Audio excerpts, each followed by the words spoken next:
हर तरह की news update के लिए जर्नलिज्म टुडे चैनल को सब्सक्राइब करें और बेल आइकन को दबाना ना भूलें। सामने युवा स्कॉलर चंद्रभूषण जी मौजूद हैं। मैंने इनसे बात की, इनसे बात करके ऐसा लगा कि इनके अंदर उन तमाम युवाओं की आशा छुपी हुई है जो देश के लिए, राष्ट्र के निर्माण के लिए कुछ न कुछ करना चाहते हैं।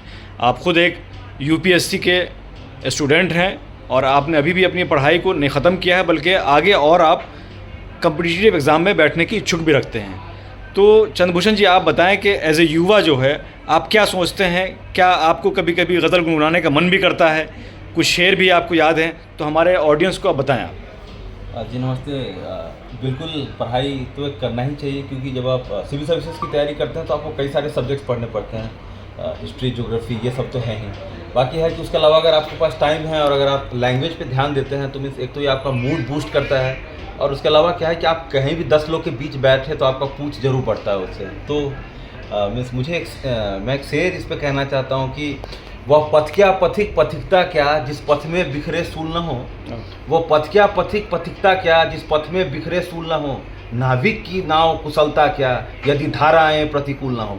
तो कई बार हम लोग है, यूपीएससी का एग्ज़ाम है, कई बार आप प्रीलिम्स देते हैं, फिर मेन देते हैं, फिर आप इंटरव्यू तक, मैं खुद इंटरव्यू तक वहाँ पे रीच किया हुआ हूँ यूपीएससी का। और तो उस पर एक और शेर मुझे याद आ रहा है नासिर काज़मी का, कि फिराक साहब का, कि ये माना कि ज़िंदगी है 4 दिन की, ये माना कि ज़िंदगी है 4 दिन की, बहुत होते हैं यारो 4 दिन भी। तो आपके पास जो भी टाइम है आप उसका एकदम यूटिलाइज करें, और मीन्स उसका एक प्रोसेस है, आप उस प्रोसेस पे आगे बढ़ें। अभी देश में चूँकि चुनाव का माहौल है, आप चूँकि युवा हैं और पढ़े लिखे युवा हैं, तो देश का युवा क्या सोच रहा है? राष्ट्र निर्माण में क्या भूमिका होनी चाहिए? जी, मैं आपकी इस बात से बिल्कुल सहमत हूँ, और मैं एक अर्थशास्त्री हूँ, तो मैं आपको क्लियर कट बता सकता हूँ कि द प्रेजेंट मोदी गवर्नमेंट वो जॉब क्रिएशन के मामले में वो बिल्कुल ही फेल है। क्योंकि अगर आप यूपीए सरकार के लिए साल 2004 से लेकर साल 2014 तक तो औसत प्रत्येक साल जो है नॉन एग्रीकल्चर सेक्टर में, जिसको गैर कृषि क्षेत्र बोलते हैं, प्रत्येक वर्ष जो है 75 लाख नौकरियां जनरेट होती थी, 75 लाख जॉब्स पर ईयर। लेकिन अगर आप नरेंद्र मोदी का पिछले 10 साल का ले लें तो इसमें जो एवरेज जो जॉब्स जनरेशन है प्रति ईयर वो 29 लाख जॉब्स पर ईयर है। अब बात क्या है कि शुरू का तो उनका 2 साल ठीक गया, फिर नोटबंदी के कारण प्रॉब्लम आया, फिर जो जीएसटी का इम्प्लीमेंटेशन है वो तो ठीक है, और उसके बाद भारत का ग्रोथ रेट स्लो होता गया, और वो हमने देखा कि फाइनल डम 8% से जो ग्रोथ रेट स्टार्ट हुआ था वो 4% तक ग्रोथ रेट आ गया 2000। मैं ग्रोथ रेट बार बार इसलिए कह रहा हूँ क्योंकि ग्रोथ रेट से ये मतलब है कि जैसे भी किसी नेशन का ग्रोथ रेट कम होता है तो वहाँ पे जॉब्स ऑटोमेटिक कम जनरेट होने लगता है। हम जब फॉर एग्जांपल हम चाइना का लें तो कहते हैं कि जो काम अमेरिका ने 200 साल में किया वो काम चाइना ने 40 साल में किया। ऐसा इसलिए क्योंकि उन्होंने बहुत अपने ग्रोथ रेट को हाई रखा। It was quite up to high, up to 14% तक उनका ग्रोथ रेट था।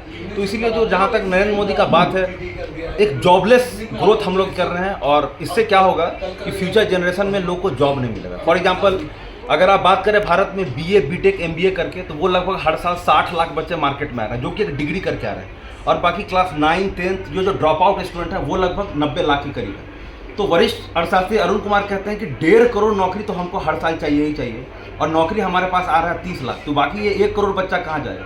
उसी का हम परिणाम देख रहे हैं कि लोग एसएससी, बीपीएससी, यूपीएससी, और आप देख सकते हैं कि 1000 लोगों का सीट है और 15-15 लाख बच्चे अप्लाई कर रहे हैं। तो नरेंद्र मोदी का जो इकोनॉमिक पॉलिसी है, he is a total failure in the matter of job creation, और इसको अब बिल्कुल चेंज करना ही होगा। अब वो टाइम आ गया। तो युवा ने मन बना लिया है? जी बिल्कुल, युवा ने मन बना लिया है, और अगर कोई इस मामले में अगर लापरवाही करते हैं तो मीन्स वो अपने भी भविष्य के साथ खेलेंगे। क्योंकि मैं आपको एक चीज़ बता दूं, जब से नरेंद्र मोदी आए हैं पिछले 10 साल में यूपीएससी के भी वैकेंसीज कम हुई हैं और एसएससी में भी वैकेंसी कम हुआ है।